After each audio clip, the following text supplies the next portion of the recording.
स्नेहा का सपना था कि उसे कोई बहुत ज्यादा समझदार और स्मार्ट पढ़ा लिखा लड़का मिले।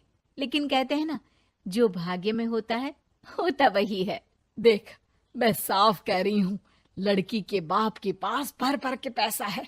अरे एक बार लड़की ने तुझे पसंद कर लिया तो समझ के पैसे की तो नदियां भर जाएंगी, लेकिन फिर भी तेरी प्यास नहीं बुझेगी बेटा। अरे माँ, फ्रिज में मैंने 2 बोतल पानी की रखी है, और कैसे प्यास बुझेगी? अरे 5वीं फेल, मैं बात कर रही हूँ पैसों की प्यास की। तू गवाह नहीं समझेगा इस बात को। बस तुझसे लोगों की नौकरी करवा लो। वो क्या है ना आशीष की माँ, वो सीधा है, और जिसे तू लोगों की नौकरी बोल रही है ना, वो आशीष का प्यार है अपने लोगों के लिए, जिनसे वो प्यार करता है या जिनसे जुड़ा हुआ है वो। अरे जमाना नहीं रहा वो। अरे आज की डेट में तो ना बेटा माँ का है, ना ही पति पत्नी का। कैसी बात कर रही है माँ? चाहे दुनिया यहाँ की वहाँ क्यों ना हो जाए, मैं आपके बिना नहीं रह सकता। ना ही मैं आपको कभी धोखा दे सकता हूँ। अरे हाँ, ठीक है ठीक है। देख, लड़की को पढ़ा लिखा लड़का चाहिए तो वहां चुप रहना। जबान खोलेगा तो पता चल जाएगा कि 5वीं पास है। अरे तो पढ़ा देती ना आगे। माना सौतेली माँ हो, लेकिन दहेज की लालच तो अपने बेटे जैसी ही रख रही हो। पापा ऐसा मत बोलिए ना माँ को, वो मेरी माँ है, मैं उनसे बहुत प्यार करता हूँ। अच्छा अच्छा बेटा, कुछ नहीं कहता, बस तैयार हो जा, चलते हैं और देखते हैं कि कौन है लड़की और क्या चाहती है। सभी मिलकर लड़की देखने जाते हैं, जहाँ स्नेहा आशीष को देखकर ही इम्प्रेस हो जाती है। वाह, कितना हैंडसम है। काश इससे मेरी शादी हो जाती, लेकिन पता नहीं कितना पढ़ा लिखा है। स्नेहा, लड़का बहुत अच्छा है, बेचारी की माँ दूसरी है, लेकिन देख रही है ना, हीरा भी इतना चमकीला नहीं होगा जितना कि ये। स्नेहा को समझ नहीं आता कि वो क्या करे। वो आशीष से मिलती है, उसकी सादगी, उसकी बातें उसे भा जाती है। मैंने नहीं सोचा था कि इतना पढ़ा लिखा लड़का मुझे मिलेगा। मैं शादी करने के लिए तैयार हूँ। और फिर स्नेहा और आशीष की शादी हो जाती है। शादी के बाद सासू माँ कहती है, अरे बेटा, वो तेरे जेवर मुझे दे दे, मैं संभाल कर रख दूंगी। स्नेहा, जो कि खुद भी एक समझदार लड़की थी, नहीं नहीं, मैं अपने जेवर नहीं दूंगी। उसके लिए तो मैंने पहले ही लॉकर खुलवा लिया था माँ जी। ये मेरी कुछ आर्टिफिशियल ज्वेलरी है, इसे रख लीजिए। वैसे मेरी अलमारी में जगह नहीं है ना। सास बेचारी नई नई बहू से क्या उलझती। सुनिए जी, मैंने आपके लिए खाना और नाश्ता बना दिया है। ऑफिस कब जाना है? कौन से ऑफिस में? मैं तो घर का सारा काम करता हूँ। हाँ, क्या बात कर रहे हैं? इतना पढ़ लिख कर आप घर का काम क्यों करते हैं? कितना पढ़ लिख कर? मैंने तो सिर्फ 5वीं तक पढ़ाई की है। तभी वहाँ सास आ जाती है। अरे 5वीं तक भी पढ़ लिया तो समझो मेरी कृपा से, वरना तो जो इसके लक्षण थे ना, क्या बताना। अच्छा आशीष, जरा बाहर जा और भाग कर टूथपेस्ट लेकर आ। सुबह से मंजन नहीं किया। और हाँ, फिर जाकर दुकान की सफाई कर देना। तेरा छोटा भाई दुकान पर जाने को तैयार हो रहा है। स्नेहा ये सब सुनकर हैरान रह जाती है।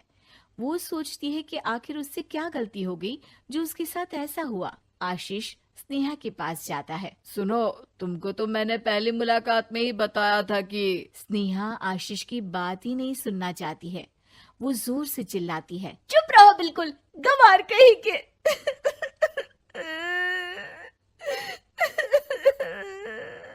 कितना बड़ा धोखा हो गया मेरे साथ। अब मैं इस घर में नहीं रह सकती। प्लीज ऐसी बात मत करो, मेरी पत्नी हो तुम, जैसे बोलोगी मैं वैसा करूंगा। मैं कोशिश करूंगा बाहर जाकर कोई काम ढूंढ लूं, पर प्लीज मत जाओ। चुप रहो गंवार कहीं के, मैं तुम्हारे जैसी की बीवी हो ही नहीं सकती। आशीष स्नेहा को लाख समझाने की कोशिश करता है, लेकिन वो अपने मायके चली जाती है। माँ चलिए ना, स्नेहा को मना कर लेकर आते हैं। अरे जाओ, बनाने जाए मेरी जूती। इतना घमंड, जैसे कलेक्टर हो कहीं की महारानी। अरे मैं तो तुझे कहूंगी कि तू भी भूल जा, हमने नहीं भगाया, खुद ही तो गई है। माँ वो बीवी है मेरी, मैं प्यार करता हूँ उससे, मैं जा रहा हूँ उसे लेने। वहीं स्नेहा के घर पर, माँ वो तो कुछ काम ही नहीं करता, घर का नौकर है, 5वीं पास। मैं नहीं रह सकती ऐसे आदमी के साथ माँ। बेटा वो लड़का बहुत अच्छा है, उसकी तारीफ मैंने हर किसी से सुनी है। तेरा पति है, अब तक एक गलत माँ के साथ रह रहा था, तू संवारेगी तो संवर जाएगा। तभी वहाँ आशीष आ जाता है। मुझे माफ कर दो स्नेहा, पर प्लीज मुझे छोड़कर मत जाओ। मेरी माँ के जाने के बाद मुझे तुम्ही से सारी उम्मीद है। तुम जैसा कहोगी मैं करूँगा, पर प्लीज मेरे साथ रहो। सबके समझाने बुझाने के बाद स्नेहा आशीष के साथ घर आ जाती है। आ गई महारानी, अब आई हो और सच्चाई भी पता चल गई है, तो थोड़ा तमीज से पति के साथ घर देख, रसोई संभाल और हम सबकी सेवा कर। देखो, मैं अब इस घर में बंटवारा चाहती हूँ। जो मेरे पति का हिस्सा है वो उसे मिले और वो आज से कोई काम नहीं करेंगे। हिस्सा ले लो, लेकिन कमाओगे क्या, खाओगे क्या, धूल मिट्टी। अरे तेरा पति किसी काम का नहीं है, वो तो मेरा बेटा कमा रहा है तो 2 रोटी मिल जाती है इसे।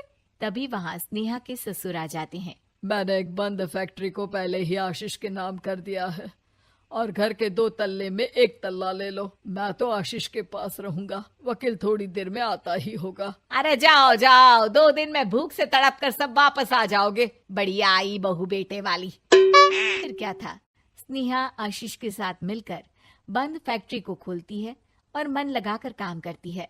दोनों की मेहनत रंग लाती है और आशीष अपनी मेहनत से एक सफल बिजनेसमैन बन जाता है। लेकिन एक दिन, अरे बहू बेटा आशीष, मुझे माफ कर दो, मैं भी अब तुम लोगों के साथ रहना चाहती हूँ। इस कमबख्त ने तो दुकान का बेड़ा गर्क कर दिया। वो तो आशीष था जो सारा दुकान का काम संभालता था। बेटा हमारे पास तो अब खाने को भी नहीं बचा। माँ जी, इसे कर्म के फल कहते हैं। खैर, खाना है तो आपको और आपके बेटे को काम करना पड़ेगा, समझी? हे भगवान, अब ये दिन आ गए हैं कि बहू के साथ रहने के लिए मुझे काम करना पड़ेगा। बेटा आशीष, तू ही समझाना अपनी बीवी को। पता है ना मैंने तुझे कितने प्यार से पाला है। हाँ माँ, वो तो ऐसे ही बोल रही है आपको।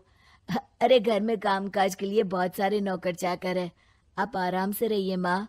स्नेहा आशीष का अच्छा और सरल सच्चा व्यवहार देखकर मन ही मन सोचती है, मेरा पति गवार ही सही, लेकिन दुनिया का सबसे अच्छा इंसान है।